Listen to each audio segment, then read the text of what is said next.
फिर आज हम रिज्यूम करते हैं अपना कल वाला टॉपिक। कल हम लोगों ने पढ़ा था एस ब्लॉक एलिमेंट्स का फर्स्ट पार्ट, तो आज वहीं से उसको फर्दर कंटिन्यू करते हैं। कल हमने केमिकल प्रॉपर्टीज़ देखी थी ग्रुप फर्स्ट एलिमेंट्स की, तो आज हम कुछ जनरल करेक्टरिस्टिक्स देख लेते हैं ग्रुप फर्स्ट एलिमेंट्स की, फिर हम देखेंगे ग्रुप सेकेंड एलिमेंट्स की।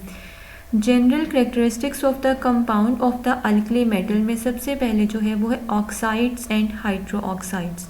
कल ये बात हम देख चुके हैं कि अल्कली मेटल्स ऑक्साइड्स पे बनाते हैं और उन्हीं ऑक्साइड की अगर आप हाइड्रोलिसिस करवाते हैं तो वो हाइड्रो ऑक्साइड यानी बेसिस में कन्वर्ट हो जाते हैं।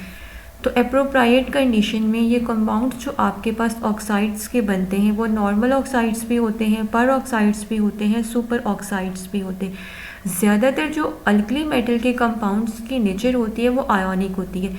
रीज़न यही होती है कि ये मेटल्स हैं, ये इलेक्ट्रॉन डोनर्स होते हैं और फिर इलेक्ट्रॉन एक्सेप्टर के साथ ये बाइंड होते हैं, तो उसके रिजल्ट में जो बॉन्ड बनता है वो आयोनिक होता है। इन ऑक्साइड्स को जो आपने बनाए हैं, नॉर्मल है चाहे पर है चाहे सुपर है, अगर आप इनकी हाइड्रोलिसिस करवाते हैं तो ये बनाते हैं हाइड्रो ऑक्साइड्स। वो हाइड्रो ऑक्साइड जब आप किसी एक्वस मीडियम में ऐड करते हैं तो वो आयोनाइज हो जाते हैं, जिसमें मेटल कैटाइन बनता है और हाइड्रोक्सिल जो है वो एनाइन होता है। अगर आपके पास नॉर्मल ऑक्साइड है तो कैटाइन और एनाइन उसमें बनेगा।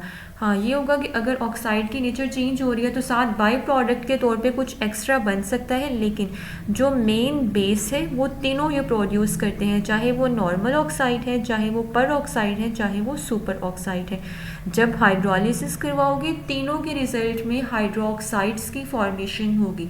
हाइड्रोक्साइड्स आयोनाइज होंगे तो कैटाइन और एनाइन की फॉर्मेशन होगी।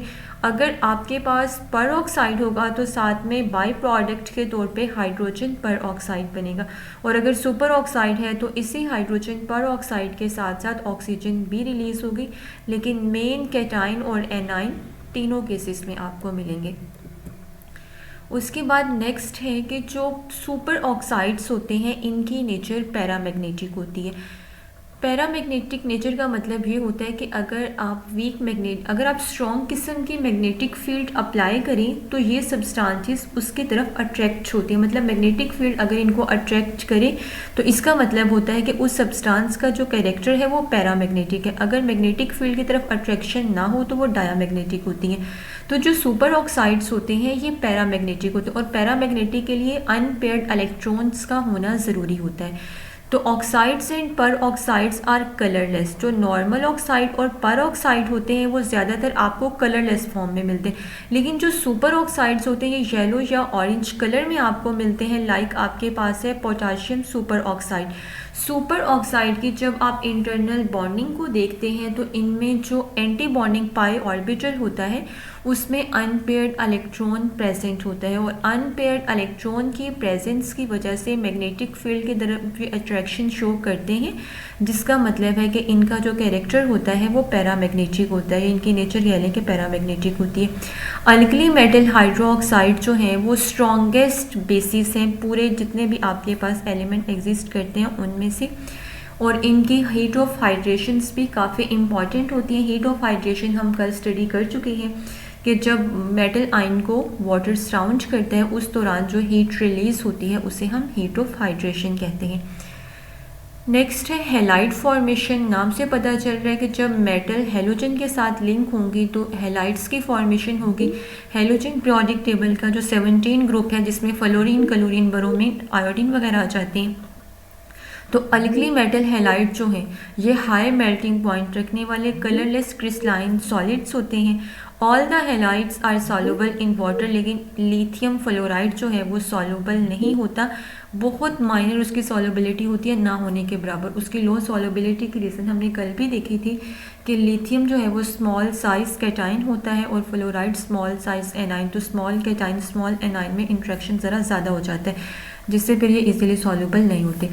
अच्छा, उसके बाद है कि इनके फ्लोराइड का अगर हम ट्रेंड देखें, इनके हैलाइड्स का अगर हम ट्रेंड देखें मेल्टिंग बॉइलिंग पॉइंट्स का, तो फ्लोराइड्स के सबसे हाई होते हैं मेल्टिंग बॉइलिंग पॉइंट, फिर क्लोराइड्स के, फिर ब्रोमाइड्स के और फिर आयोडाइड्स के।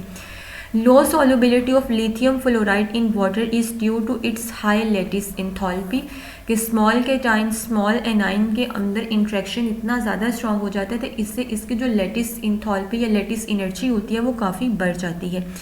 जबकि अगर हम बात करें सीसियम आयोडाइड के, इसमें स्मॉल साइज केटाइन है और स्मॉल साइज एनाइन है। सीसियम आयोडाइड की अगर आप बात करें तो उसमें केटाइन भी आपके पास लार्ज है और एनाइन भी लार्ज है। उसके केस में भी हाइड्रेशन इंथॉल्पी जो होती है उसकी सॉल्युबिलिटी कम होती है, इसलिए कि हाइड्रेशन इंथॉल्पी कम होती है। कल हमने ये बात पढ़ी थी कि जो हाइड्रेशन होती है इसका ताल्लुक जो होता है वो साइज़ से भी होता है। तो जब साइज़ आपके आयन का बढ़ जाएगा तो उसकी हाइड्रेशन जो है वो उतनी कम हो जाएगी। अब सीसियम आयोडाइड की जो है हाइड्रेशन इंथॉल्पी कम होने की वजह से इसकी सॉल्युबिलिटी कम होती है। उसके बाद है salts of oxo acids. Oxo acids जो होते हैं वो ऑक्सीजन कंटेनिंग एसिड्स को बोलते हैं, और ऑक्सीजन कंटेनिंग एसिड भी इस तरह से होंगे जो आपका रिप्लेसेबल प्रोटॉन है, जो आपका रिमूवेबल प्रोटॉन है वो ऑक्सीजन के साथ जुड़ा हुआ हो। यानी एसिड्स हम बोलते हैं कि इनको जो अपना प्रोटॉन आसानी से डोनेट कर देते हैं। तो जो ऑक्सो एसिड्स होते हैं इनमें जो रिमूवेबल या रिप्लेसेबल प्रोटॉन होता है या जो एसिडिक प्रोटॉन होता है वो जुड़ा हुआ होता है ऑक्सीजन के साथ।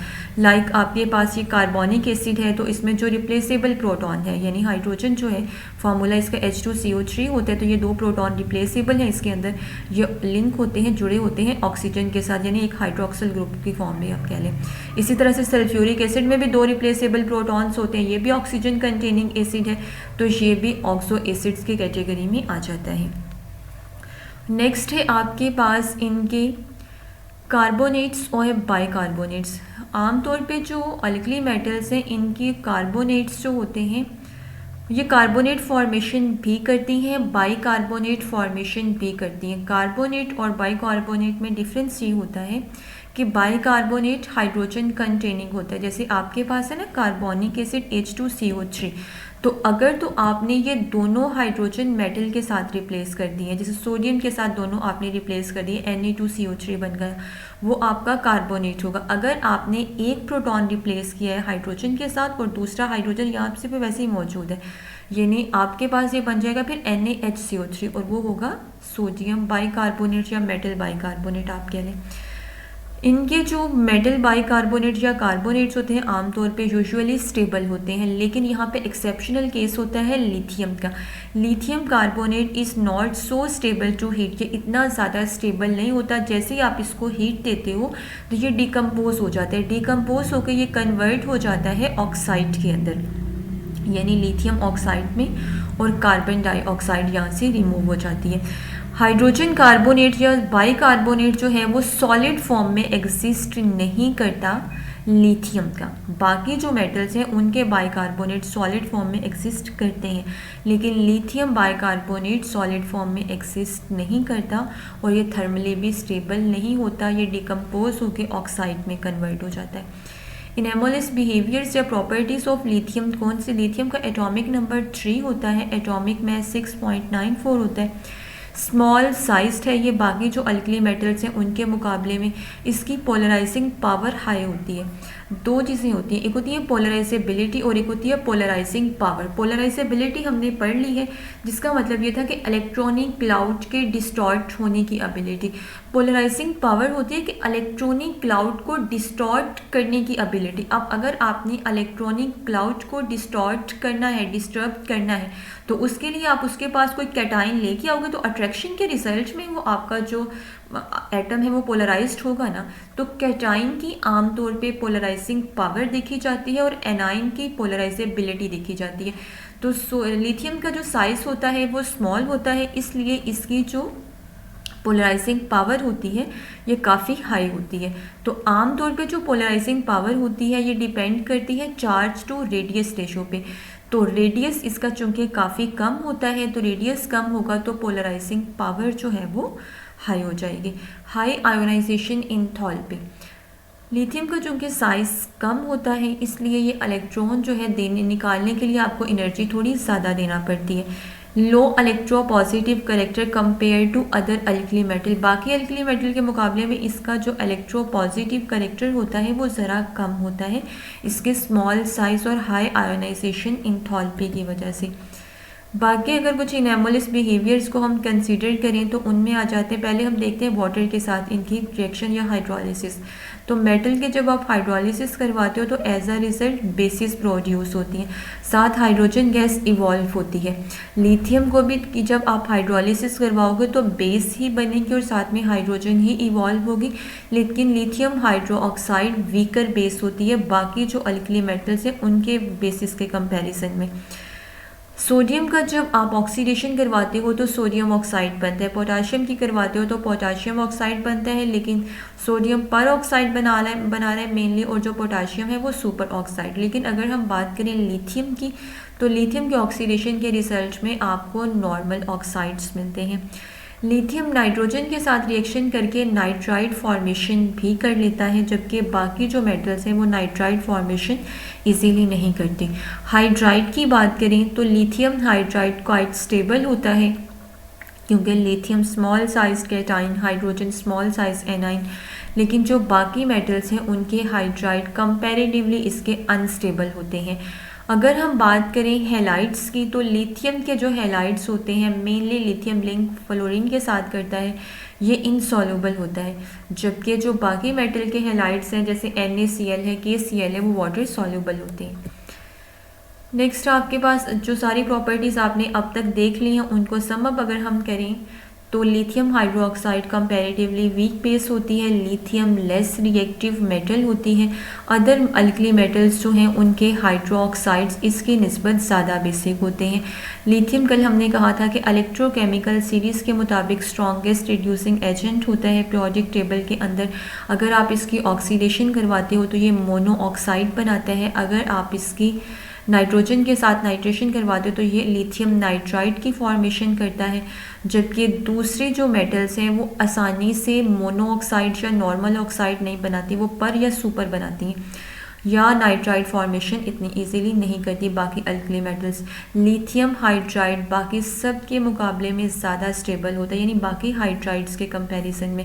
बाकी लिथियम कार्बोनेट की बात करें, लिथियम फ्लोराइड की बात करें, फॉस्फेट की बात करें तो ये वाटर के अंदर सेपरेटली सॉल्युबल होते हैं यानी लेस सॉल्युबल होते हैं, जबकि बाकी जो मेटल्स हैं उनके सॉल्ट्स वाटर के अंदर ज़्यादा सॉल्युबल होते हैं इनके मुकाबले में। इसके अलावा लिथियम जो है वो स्मॉल साइज़ होता है, इंटर एटॉमिक फोर्सेस ज़्यादा होती हैं, हार्ड मेटल है, हाई मेल्टिंग बॉइलिंग पॉइंट होते हैं। लिथियम क्लोराइड की नेचर जो होती है वो डेलिक्वेसेंट होती है। डेलिक्वेसेंट का मतलब होता है कि ये लिक्विड को मॉइस्चर को एब्जॉर्ब करता है और फिर एब्जॉर्ब करते करते जैसे क्वांटिटी थोड़ी सी मॉइस्चर की या वाटर की बढ़ते ये खुद उसी में डिसॉल्व हो जाता है। तो आमतौर पे अगर इसके हाइड्रेट की बात करें तो लिथियम क्लोराइड .2H2O के फॉर्म में ये एग्जिस्ट करता है, जबकि बाकी जो अल्कली मेटल के क्लोराइड्स हैं वो हाइड्रेट फॉर्मेशन नहीं करते। लिथियम नाइट्रेट को अगर आप डिकम्पोज करवाते हैं तो ये ऑक्साइड में कन्वर्ट हो जाता है।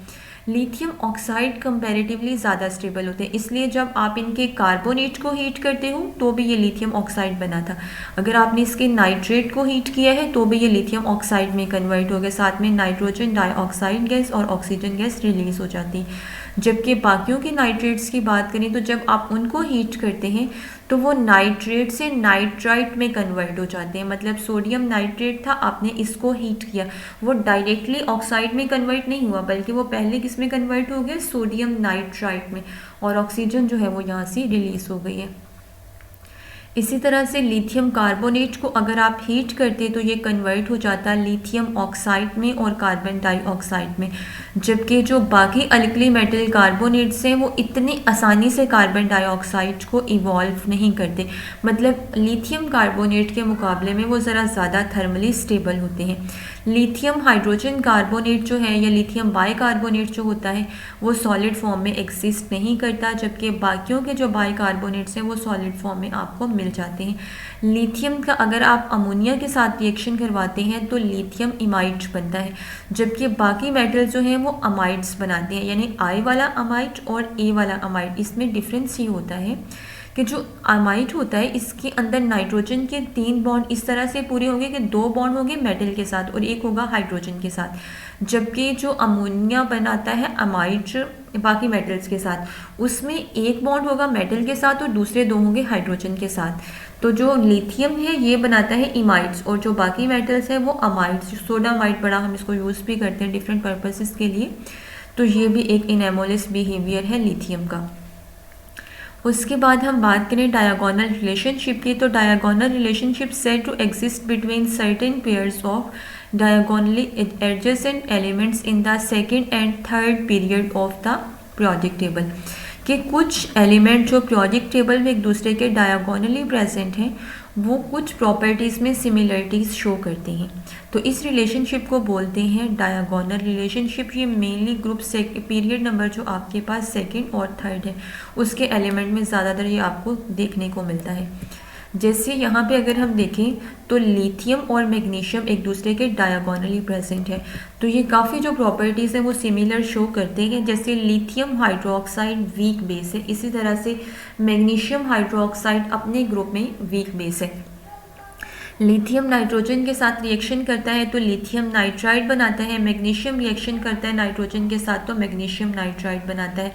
लिथियम हार्ड होता है, अभी हमने ऊपर पे ये बात की कि इसमें फोर्सेस काफ़ी ज़्यादा स्ट्रॉन्ग हो जाती हैं स्मॉल साइज़ की वजह से, तो मेल्टिंग बॉइलिंग पॉइंट भी बढ़ जाते हैं, हार्ड होते हैं। मैग्नीशियम भी इसी तरह हार्ड होता है। लिथियम क्लोराइड डेलिक्वेसेंट होता है और इसी तरह से मैग्नीशियम क्लोराइड भी, वो भी हम देख चुके हैं कि डेलिक्वेसेंट होने का क्या मतलब है। ये भी हाइड्रेट की फॉर्म में एक्सिस्ट कर सकता है जबकि मैग्नीशियम क्लोराइड भी हाइड्रेट की फॉर्म में एक्सिस्ट कर सकता है। लिथियम कार्बोनेट को आप हीट करें तो वो डिकम्पोज हो जाते हैं, इसी तरह से मैग्नीशियम कार्बोनेट को अगर हम हीट करें तो वो भी डिकम्पोज हो जाता है। Lithium hydrogen carbonate solid form में आप अलग नहीं कर सकते हो, इसी तरह से मैग्नीशियम हाइड्रोजन कार्बोनेट या मैग्नीशियम बाइकार्बोनेट भी आप लोग ऑब्टेन नहीं कर सकते हो सॉलिड फॉर्म में। तो ये थी ग्रुप फर्स्ट के कुछ एलिमेंट के प्रॉपर्टीज़। अब हम आ जाते हैं ग्रुप सेकंड पे। सबसे पहले है एयर के साथ रिएक्शन। अब एयर के साथ रिएक्शन का मतलब है डिफरेंट गैसेस के साथ रिएक्शन करवाना। तो सबसे पहले हम देखते हैं ऑक्सीजन के साथ। ऑक्सीजन के साथ अगर रिएक्शन करवाएंगे तो वही ऑक्साइड फॉर्मेशन होगी। अब ऑक्साइड नॉर्मल भी होते हैं, पर भी होते हैं, सुपर भी होते हैं, तो इनका ऑक्साइड बनेगा कैसे? क्योंकि ग्रुप सेकंड के एलिमेंट्स से इनके वैलेंस शेल में होते हैं 2 इलेक्ट्रॉन्स। जब ये 2 इलेक्ट्रॉन डोनेट करेंगे तो इन पे चार्ज आएगा +2 और ऑक्सीजन की नॉर्मल ऑक्सीडेशन स्टेट होती है -2, क्योंकि ऑक्सीजन का एटॉमिक नंबर होता है 8, फर्स्ट शेल में 2 और अगले में 6 इलेक्ट्रॉन, तो नॉर्मली ये 2 इलेक्ट्रॉन गेन करता है, तो इसकी ऑक्सीडेशन स्टेट -2 और ग्रुप जो सेकंड के एलिमेंट्स हैं उनके +2, तो ये इजीली इनकी बॉन्डिंग जो है वो हो जाती है। तो जो मेटल है ऑक्सीजन के साथ जब उसका रिएक्शन होगा तो ऑक्साइड फॉर्मेशन होगी। जैसे बेरिलियम है तो बेरिलियम ऑक्साइड, मैग्नीशियम है तो मैग्नीशियम ऑक्साइड। तो आमतौर पे जो बेरिलियम और मैग्नीशियम है यहाँ पे आपको नॉर्मल ऑक्साइड्स देखने को मिलते हैं, जबकि इसी ग्रुप के जो बाकी एलिमेंट्स हैं स्ट्रोंशियम, बेरियम, रेडियम वगैरह वो पर ऑक्साइड फॉर्मेशन करते हैं। पर ऑक्साइड हम देख चुके हैं कि जहाँ पे ऑक्सीजन की ऑक्सीडेशन स्टेट -1 हो जाती है। जैसे यहाँ पे अगर देखें तो MO2 में मेटल की होगी +2, तो ऑक्सीजन की बनेगी -2, लेकिन ये -2 2 ऑक्सीजन्स की होगी, तो उसमें एक का पार्ट जो होगा वो -1 होगा। नाइट्रोजन की बात करें तो नाइट्राइड फॉर्मेशन होती है। जैसे आपने बेरिलियम का नाइट्रोजन के साथ रिएक्शन करवाया तो बेरिलियम नाइट्राइड, मैग्नीशियम का करवाया तो मैग्नीशियम नाइट्राइड। अब यहाँ पे ये आपने ख्याल रखना है कि जो मेटल है इस ग्रुप के जो मेटल्स हैं वो +2 की ऑक्सीडेशन स्टेट रखते हैं, जबकि नाइट्रोजन जो है वो -3 की रखता है। तो आपने कंपाउंड को ओवरऑल न्यूट्रल करना होता है, तो बेरिलियम A की हो जाएगी +2, तो 3 की कितनी हो जाएगी +6, और नाइट्रोजन 1 की होती है -3, तो जो 2 नाइट्रोजन है तो कितनी हो जाएगी -6, तो मतलब ओवरऑल +6 -6 यानी आपका कंपाउंड न्यूट्रल है। तो ease of nitrogen nitride formation जो है वो नीचे की तरफ जाते हुए डाउन द ग्रुप जाते हुए इंक्रीज होती है इनकी, और इनके जो नाइट्राइड से जब आप उनकी हाइड्रोलिसिस करवाते हो तो वो कन्वर्ट हो जाते हैं हाइड्रो ऑक्साइड्स में। वाटर के अंदर होते हैं हाइड्रोजन और हाइड्रोक्सिल। जो हाइड्रोजन है वो नाइट्रोजन के साथ मिलके अमोनिया बना देता है, और जो हाइड्रोक्सिल होता है वाटर का वो मेटल के साथ मिलके हाइड्रोक्साइड्स में कन्वर्ट हो जाता है। उसके बाद मॉइस्चर के साथ, वाटर के साथ, तो वही वाली बात है कि जब हम इनका डायरेक्टली इनकी हाइड्रोलिसिस करवाएं या इनके ऑक्साइड्स की हाइड्रोलिसिस करवाएं तो बेसिस आपको मिलती हैं।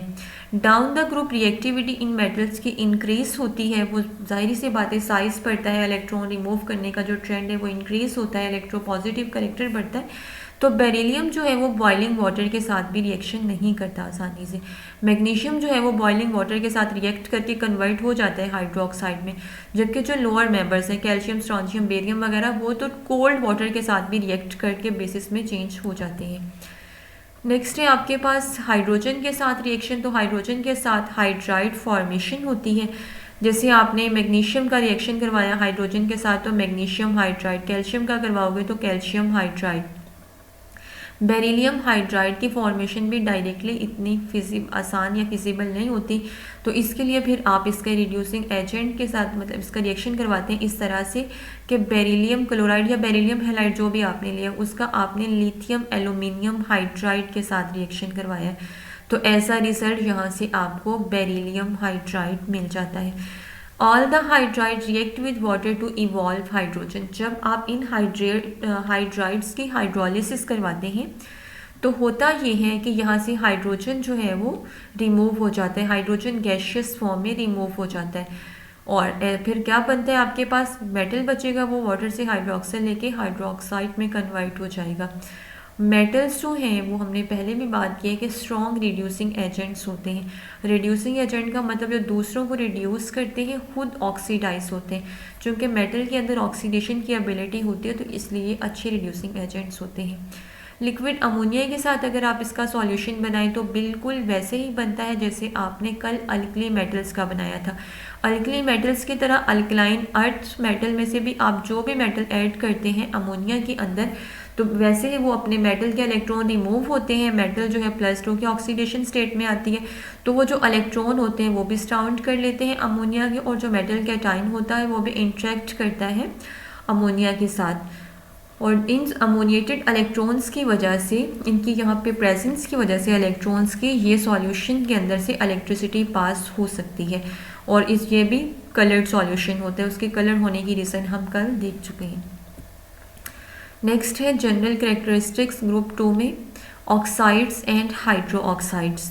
बिल्कुल जैसे हमने पढ़े हैं अल्कली मेटल के ऑक्साइड्स एंड हाइड्रो ऑक्साइड, इसी तरह से अल्कलाइन अर्थ मेटल्स भी ऑक्साइड्स भी बनाती हैं और हाइड्रो ऑक्साइड्स भी।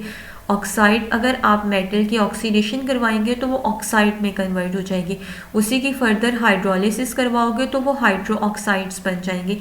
इनके हाइड्रो ऑक्साइड्स की नेचर भी आयोनिक ही होती है, लेकिन अल्कली मेटल्स की निस्बत थोड़े लेस आयोनिक होते हैं। रीज़न वही होती है कि अल्कली मेटल्स के वैलेंस शेल में एक ही इलेक्ट्रॉन होता है, एक इलेक्ट्रॉन का रिमूवल ज़्यादा इजी होता है, जबकि अल्कलाइन अर्थ मेटल्स के आखिरी शेल में 2 इलेक्ट्रॉन्स होते हैं जिनका रिमूवल बिग डिफ़िकल्ट हो जाता है, इसलिए जो करेक्टर है आयोनिक वो थोड़ा सा कम हो जाता है। इस ग्रुप का जो फर्स्ट एलिमेंट होता है बेरिलियम। बेरिलियम कुछ कैरेक्टर्स नॉन मेटेलिक भी शो करता है, मतलब वो इतनी आसानी से इलेक्ट्रॉन नहीं देता जितनी आसानी से बाकी मेटल्स दे देती हैं। रीज़न उसकी भी सेम लिथियम वाली ही है कि साइज़ जो है वो स्मॉल होता है।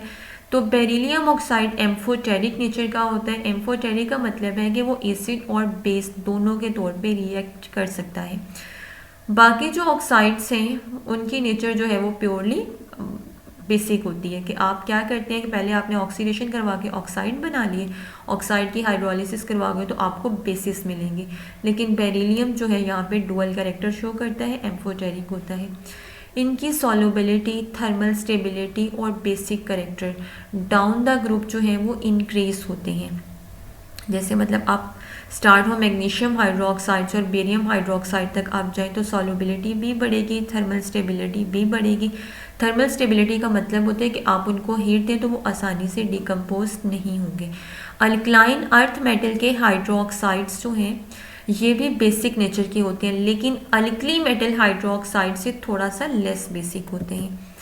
हेलाइड्स की बात करें तो हेलाइड फॉर्मेशन भी ये करते हैं, सिवाय बेरिलियम हेलाइड जो है, बेरिलियम हेलाइड भी एग्जिस्ट करता है लेकिन वो सॉलिड फॉर्म में, चेन फॉर्म में आ जाता है। जैसे यहाँ पे आपको ये नज़र आ रहा है कि होता नॉर्मली ये BeCl2 है, लेकिन फिर ये इस तरीके से अरेंज होता है कि एक दूसरे के साथ लिंक करके लॉन्ग चेन्स बना लेते हैं।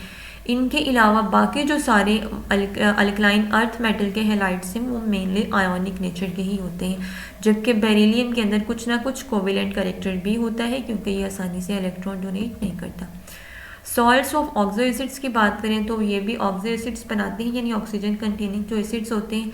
कार्बोनेट्स की बात करें तो कार्बोनेट जो अल्कलाइन अर्थ मेटल्स के होते हैं ये वाटर इनसॉल्युबल होते हैं ज़्यादातर, इसलिए अगर आपने इनकी प्रेसिपिटेशन करवानी हो तो आप सोडियम या अमोनियम कार्बोनेट को ऐड करते हैं, तो इससे जो आपके अल्कलाइन अर्थ मेटल के कार्बोनेट्स आपके सॉल्यूशन में होते हैं वो प्रेसिपिटेट की फॉर्म में नीचे कलेक्ट होना स्टार्ट हो जाते हैं। इनकी सॉल्युबिलिटी जो होती है वाटर के अंदर वो डिक्रीज होती है as the atomic number of the metal ion increases. जैसे जैसे आप ऊपर से नीचे आते हो इनके कार्बोनेट्स की जो सॉल्युबिलिटी है वो कम होती है, तो उसकी रीज़न हमें देख चुके हैं कि हाइड्रेशन जो होती है वो डिक्रीज हो रही होती है जैसे जैसे साइज इंक्रीज हो रहा होता है। तो बाकी जो लिथियम कार्बोनेट की बात करें तो वो भी स्टेबल नहीं होता, जैसे लिथियम कार्बोनेट स्टेबल नहीं थे तो ऐसे बेरिलियम कार्बोनेट भी स्टेबल नहीं होता, इसको भी आप हीट दें तो ये डिकम्पोज हो जाता है। सल्फेट्स की बात करें तो sulphates of the alkaline earth metals are all white solids and stable to heat, काफ़ी हद तक ये स्टेबल होते हैं। जो स्टार्ट वाले एलिमेंट्स हैं जैसे बेरिलियम मैग्नीशियम वगैरह, इनके जो सल्फेट्स होते हैं वाटर के अंदर इजीली सॉल्युबल होते हैं। सॉल्युबिलिटी के लिए बस माइंड में आपने जो इम्पॉर्टेंट बात रखनी है कि दो कंट्रीब्यूटिंग फैक्टर्स होते हैं सॉल्युबिलिटी में, एक होती है लैटिस एनर्जी और दूसरी होती है हीट ऑफ हाइड्रेशन। अब हीट ऑफ हाइड्रेशन पे डिपेंड करता है कि अगर वो इतनी इनफ है कि वो लैटिस को ब्रेक करके उसको आयोनाइज करवा सकती है तो वो फिर सॉल्युबिलिटी जो है वो हो जाती है। तो बेरिलियम सल्फेट और मैग्नीशियम सल्फेट रेडियली सॉल्युबल होते हैं वाटर के अंदर, solubility down the group decrease हो रही होती है, हाइड्रेशन कम हो रही होती है साइज इंक्रीज होने की वजह से। बाकी जो उसने बताया कि जो स्टार्ट में आपके पास होते हैं ना बेरिलियम सल्फेट और मैग्नीशियम सल्फेट, ये इसलिए भी सॉल्युबल हो जाते हैं कि इनकी हाइड्रेशन बेहतर होती है, क्योंकि बेरिलियम भी स्मॉल साइज्ड आयन होता है और मैग्नीशियम भी बाकी जो आयन्स हैं इस ग्रुप के उनके मुकाबले में स्मॉल साइज्ड होता है, जिस वजह से हाइड्रेशन जो है वो ज़्यादा हो जाती है, वो फिर लैटिस को ओवरकम कर लेती है, लैटिस एनर्जी को। नेक्स्ट है नाइट्रेट्स।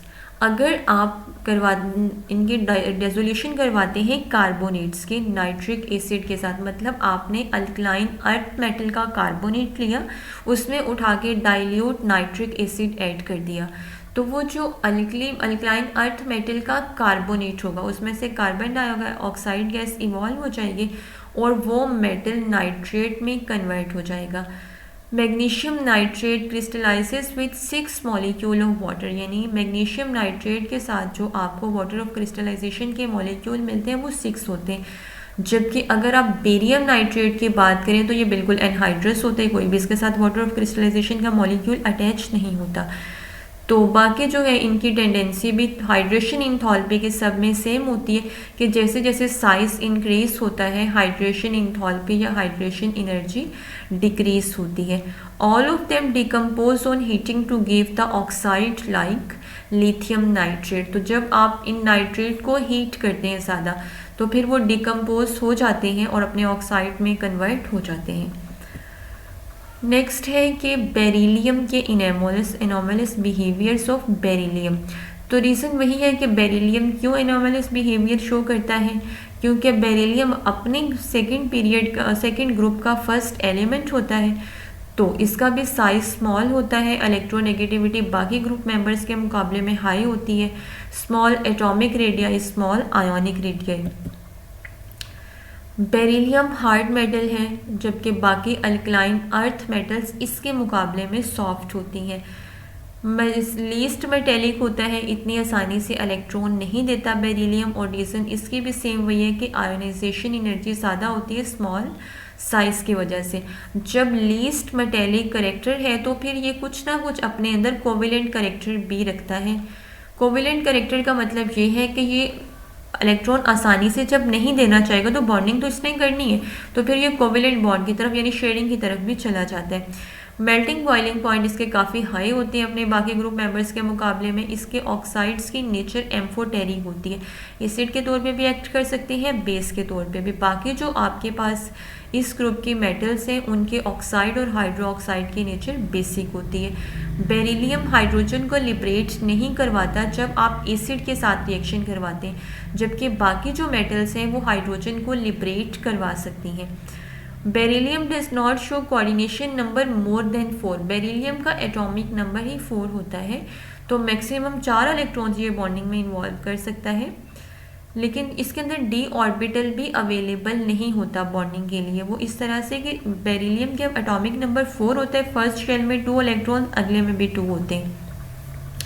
अब फर्स्ट शेल जो होता है उसमें एक ही सब शेल होता है एस, और सेकंड के अंदर होता है एस और पी, तो इसमें डी ऑर्बिटल जो है वो अवेलेबल नहीं होता है, इसलिए ये फिर इससे ज़्यादा ऑक्सीडेशन स्टेट शो नहीं करता। अब हम कुछ एग्जांपल्स देख लेते हैं। Sodium carbonate. सोडियम कार्बोनेट का जो केमिकल फार्मूला होता है, ये जिस फॉर्म में ये एग्जिस्ट करता है डेकाहाइड्रेट की फॉर्म में होता है मेनली, Na2CO3.10H2O। इसका कॉमन नेम वॉशिंग सोडा भी होता है। ये काफ़ी दफ़ा क्वेश्चन आया हुआ है कि वॉशिंग सोडा का फार्मूला बताएं, तो सोडियम कार्बोनेट के साथ 10 वाटर ऑफ क्रिस्टलाइजेशन के मॉलिक्यूल होते हैं। प्रिपरेशन प्रोसेस की बात करें तो आम तौर पे सॉल्वे प्रोसेस से ये बनाया जाता है, ये भी MCQs में पूछा जा सकता है। इसे अमोनिया सोडा प्रोसेस भी कहा जाता है। रॉ मटेरियल इस प्रोसेस में जो यूज़ होते हैं वो sodium chloride, calcium carbonate, ammonia और वाटर एट्सेट्रा। सोडियम कार्बोनेट को आप कैसे बनाते हैं? सबसे पहले स्टेप में जो अमोनिया, वाटर और कार्बन डाइऑक्साइड इनका रिएक्शन होता है, as a result ammonium bicarbonate बनता है। वो अमोनियम बाइकार्बोनेट फिर NaCl के साथ रिएक्शन करता है और सोडियम बाइकार्बोनेट में कन्वर्ट हो जाता है। ये होता ये कि ये अमोनियम ग्रुप जो है ये क्लोरीन के साथ मिलकर अमोनियम क्लोराइड बन जाता है और सोडियम इसकी जगह पे अटैच हो गए सोडियम बाइकार्बोनेट। अब सोडियम बाइकार्बोनेट वाटर के अंदर लेस सॉल्युबल होता है, इसलिए आप इसको फिर यहाँ से अलग करके इसको हीट कर दें। हीट कर दिया तो वाटर इसमें से इवेपोरेट हो जाता है, या सोडियम बाइकार्बोनेट जो सोडियम कार्बोनेट में कन्वर्ट हो जाता है। सोडियम कार्बोनेट जो है वो बनाते हैं आप सॉल्वे प्रोसेस से, लेकिन इस सॉल्वे प्रोसेस से आप पोटाशियम बाइकार्बोनेट नहीं बना सकते हो, क्योंकि पोटाशियम बाइकार्बोनेट जो होता है वो वाटर के अंदर ज़्यादा सॉल्युबल होता है, तो वो प्रेसिपिटेट्स के फॉर्म में नीचे कलेक्ट नहीं होता, जिस वजह से आप उसको फिर वहाँ से अलग नहीं कर पाते। ये भी अक्सर MCQs में पूछा जा सकता है कि सॉल्वे प्रोसेस की मदद से आप किसको नहीं बना सकते इनमें से, तो पोटाशियम बाइकार्बोनेट को। सोडियम बाइकार्बोनेट जो है ये वीकली मतलब ये सेपरेटली सॉल्युबल कह लें या लेस सॉल्युबल कह लें वाटर के अंदर, इसलिए फिर इसका जो रिएक्शन होता है वो रिवर्सिबल मैनर में चल रहा होता है, जिस वजह से ये आपको प्रेसिपिटेट की फॉर्म में मिल जाता है। सेपरेटली सॉल्युबल होता है, पोटाशियम बाइकार्बोनेट हाईली सॉल्युबल होता है, इसलिए प्रेसिपिटेशन उसकी नहीं हो सकती। सोडियम कार्बोनेट की प्रॉपर्टीज़ की बात करें तो ये वाइट क्रिस्टलाइन सब्सटेंस है। फार्मूला वही होता है कि सोडियम कार्बोनेट और 10H2O पानी के अंदर रेडियली सॉल्युबल होता है। जब आप इसको हीट करते हैं 373 केल्विन से कम टेम्परेचर पे 9 जो मॉलिक्यूल है वो इवेपोरेट हो जाते हैं और एक वाटर मॉलिक्यूल इसके साथ अटैच रहता है। जबकि आप जब टेम्परेचर को मज़ीद बढ़ाते हैं यानी अबव कर दें 373 केल्विन, तो वो वाटर ऑफ क्रिस्टलाइजेशन का मॉलिक्यूल भी इवेपोरेट हो जाएगा और ये सोडा ऐश में कन्वर्ट हो जाएगा। तो डिफरेंस याद रखना है कि सोडा ऐश जो होता है वो बोलते हैं सिंपल सोडियम कार्बोनेट को, जब यही सोडा ऐश डेकाहाइड्रेट फॉर्म में होता है यानी इसी के साथ 10 वाटर ऑफ क्रिस्टलाइजेशन के मॉलिक्यूल अटैच होते हैं, फिर इसको बोलते हैं वॉशिंग सोडा। और जब आप इसको पानी में डालते हैं तो ये आयोनाइज हो जाता है सोडियम आयन में और कार्बोनेट आयन में। सोडियम कार्बोनेट की अगर आप हाइड्रोलिसिस करवाएं तो एज अ रिजल्ट बनता है कार्बोनिक एसिड और सोडियम हाइड्रोक्साइड। इस सॉल्यूशन की जो नेचर होती है वो अल्कलाइन होती है, जिसका मतलब ये है कि जब इस तरह का सॉल्यूशन हो ना आपके पास जिसमें एसिड की फॉर्मेशन भी हो रही हो और बेस की भी, तो फिर कंपैरेटिव स्ट्रेंथ को देखा जाता है कि एसिड स्ट्रॉन्ग है या बेस स्ट्रॉन्ग है। तो इस केस में बेस स्ट्रॉन्ग है, तो इस सॉल्यूशन की नेचर बेसिक या अल्कलाइन होगी। यूजेस की बात करें तो सोप्स, डिटर्जेंट्स वगैरह बनाने में, बोरिक्स कास्टिक सोडा की प्रिपरेशन के अंदर, पेपर वगैरह बनाने में, वाटर सॉफ्टनिंग के अंदर, लॉन्ड्रीज वगैरह में, क्लीनिंग पर्पसेस के लिए, पेंट, टेक्सटाइल इंडस्ट्रीज़ के अंदर और डिफरेंट एनालिसिस को परफॉर्म करने के लिए क्वालिटेटिव क्वान्टिटेटिव आप सोडियम कार्बोनेट को यूज़ करते हैं। उसके बाद है सोडियम बाइकार्बोनेट। सोडियम बाइकार्बोनेट का फार्मूला NaHCO3 होता है। इसे बेकिंग सोडा भी कहा जाता है। सॉल्वेव प्रोसेस से ये भी आप बनाते हैं। सॉल्वेव प्रोसेस में पहले स्टेप में आपके पास सोडियम बाइकार्बोनेट ही बनता है। वो तो फर्दर आप इसको हीट करते हैं, इसमें से वाटर रिमूव होता है तो ये कन्वर्ट हो जाता है सोडियम कार्बोनेट में। तो अगर आप यहाँ तक रिएक्शन को स्टॉप करना चाहें तो आप कर सकते हैं। प्रॉपर्टीज़ की बात करें तो ये भी वाइट क्रिस्टलाइन सब्सटेंस है। जब आप इसको मज़ीद हीट करते हैं तो ये सोडियम कार्बोनेट में कन्वर्ट हो जाता है। इसकी नेचर भी बेसिक होती है, यानी सोडियम बाइकार्बोनेट की मिसले एसिड के साथ इसका रिएक्शन करवाएं तो सॉल्ट और वाटर की फॉर्मेशन हो जाती है। साथ में कार्बन डाइऑक्साइड गैस इवॉल्व होती है।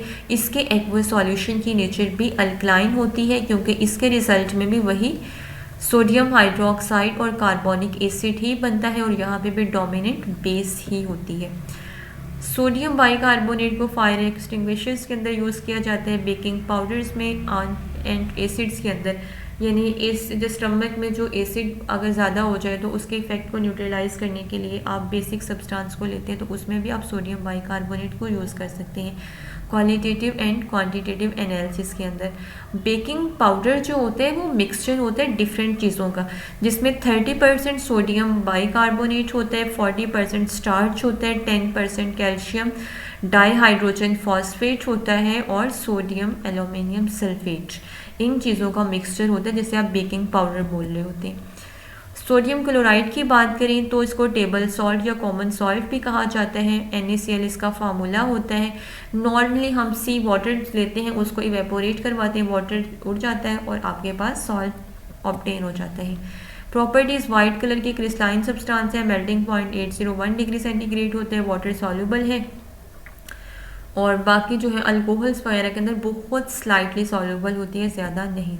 सोडियम क्लोराइड को हम डाइट्स में हमारा एक बड़ा कंस्टिट्यूएंट बड़ा इंपॉर्टेंट है। ये फूड प्रिजर्वेशन के अंदर इसको यूज़ किया जाता है।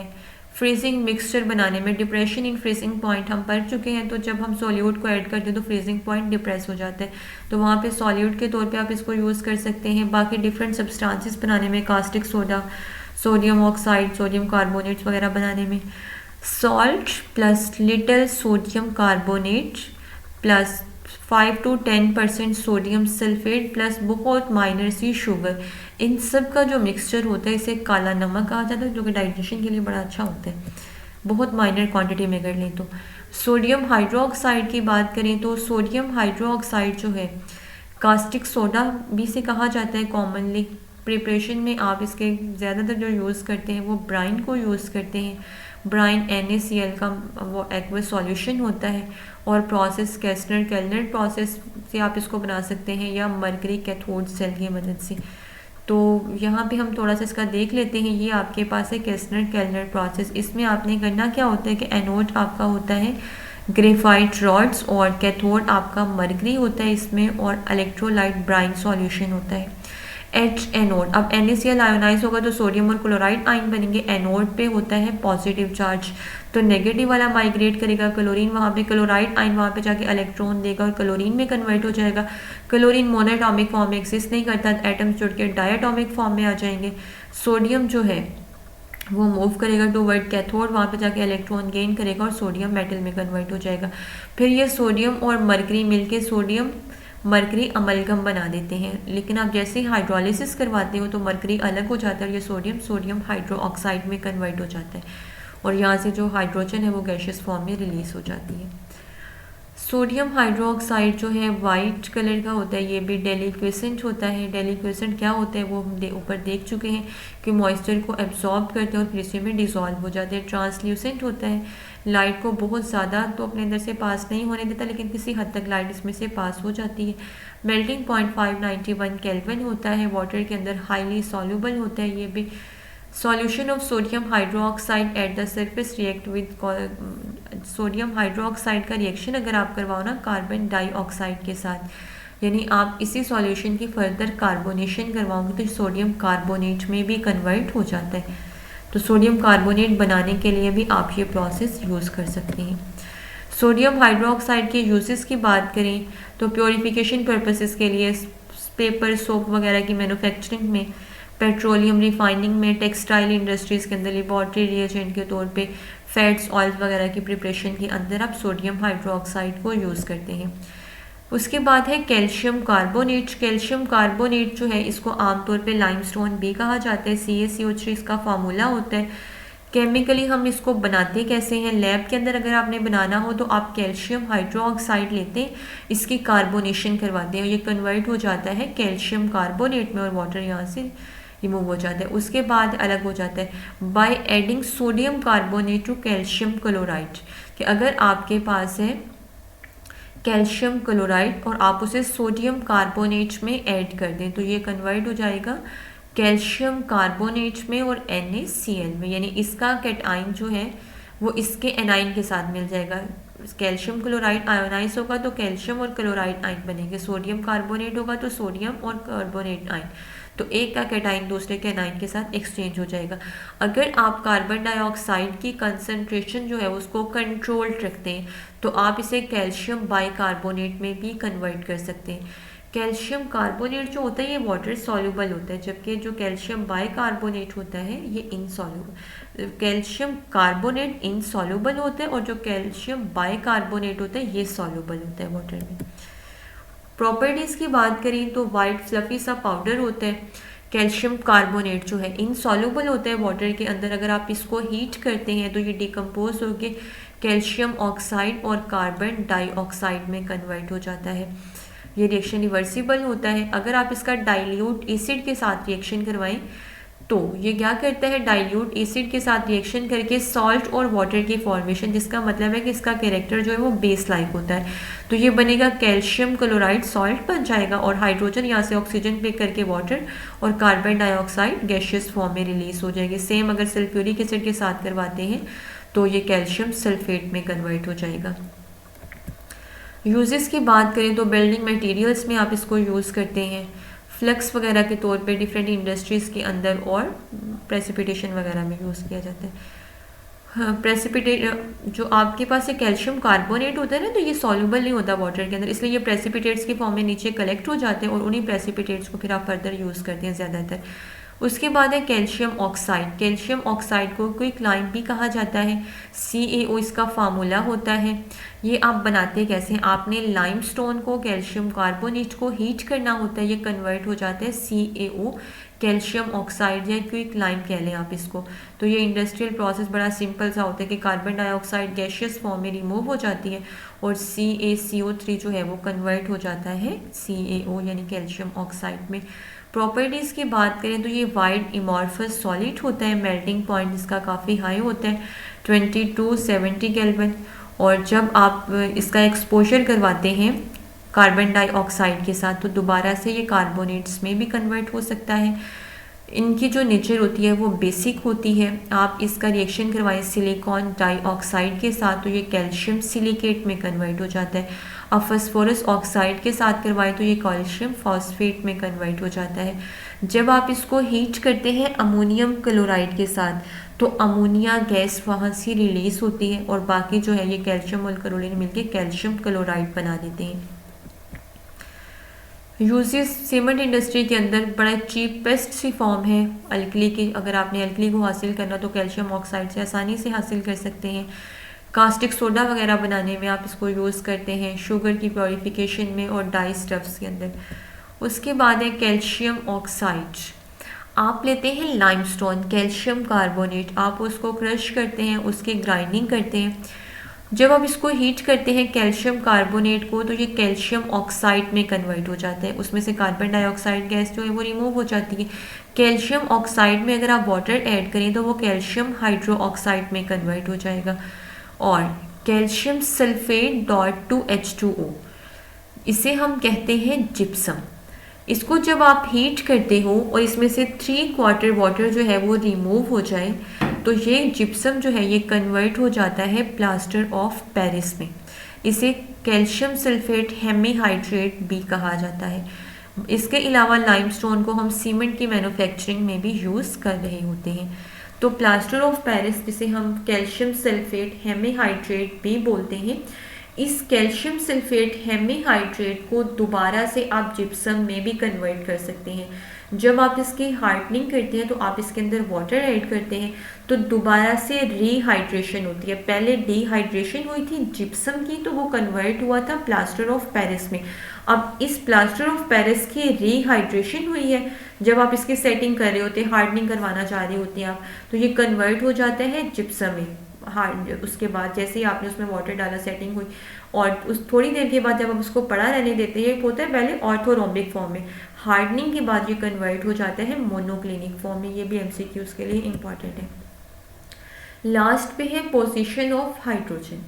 तो हाइड्रोजन को इस टाइम रखा गया है पीरियोडिक टेबल के फर्स्ट ग्रुप के अंदर, यानी अल्कली मेटल्स वाला जो ग्रुप है उसमें। लेकिन हाइड्रोजन की पोजीशन पे साइंटिस्ट को काफ़ी ऑब्जेक्शंस हैं। कुछ के मुताबिक इसको यहीं पे होना चाहिए और कुछ के मुताबिक नहीं होना चाहिए। होना चाहिए कि रीज़न जो मेन है वो यही है कि हाइड्रोजन के वैलेंस शेल में भी एक ही इलेक्ट्रॉन होता है, एस सब शेल में होता है, और जो फर्स्ट ग्रुप है अल्कली मेटल्स वाला, उनके भी जो वैलेंस इलेक्ट्रॉन्स हैं वो एस सब शेल में और एक ही होता है। तो इसलिए यहाँ पे ये प्रेजेंट है, ये ठीक है। लेकिन बाकी जो मेटल्स हैं आमतौर पे वो सॉलिड फॉर्म में आपको मिलते हैं, इक्का दुक्का जो लिक्विड फॉर्म में मिलती हैं, जबकि हाइड्रोजन जो है वो गैशियस फॉर्म में होता है। तो ये एक बड़ा मेजर डिफरेंस है। उसके अलावा हाइड्रोजन जो है इसका कैरेक्टर मेनली नॉन मेटेलिक होता है, जबकि पहला ग्रुप जो है वो मेटल्स का है। तो इसलिए इस पे ऑब्जेक्शन है अभी तक, और फर्दर भी इस पे वर्किंग चल रही होती है। तो कुछ साइंटिस्ट के मुताबिक इसको यहीं पे होना चाहिए, कुछ के मुताबिक इसकी ज़्यादातर जो सिमिलरिटीज़ हैं वो ग्रुप 17 के एलिमेंट्स के साथ है, मतलब हेलोजन्स के साथ है। हेलोजन भी डाई एटॉमिक फॉर्म में मिलते हैं, हाइड्रोजन भी डाई एटॉमिक फॉर्म में मिलते हैं। हाइड्रोजन जो है वो भी कंबाइन हो सकता है अल्कली मेटल्स के साथ। इसी तरह से जो ग्रुप 17 के एलिमेंट्स हैं वो भी कंबाइन हो सकते हैं मेटल्स के साथ। तो बाकी भी बहुत सारी सिमिलरिटीज़ होती हैं। कुछ को लगता है कि इसको ग्रुप 4 में यानी कार्बन वाले ग्रुप में होना चाहिए, 14 कह लें या 4 कह लें। उसमें होने की रीज़न ये है कि वो ग्रुप का जो वैलेंस शेल है वो हाफ फिल्ड होता है, यानी उनके आखिरी शेल में है 4 इलेक्ट्रॉन्स और 8 होने चाहिए।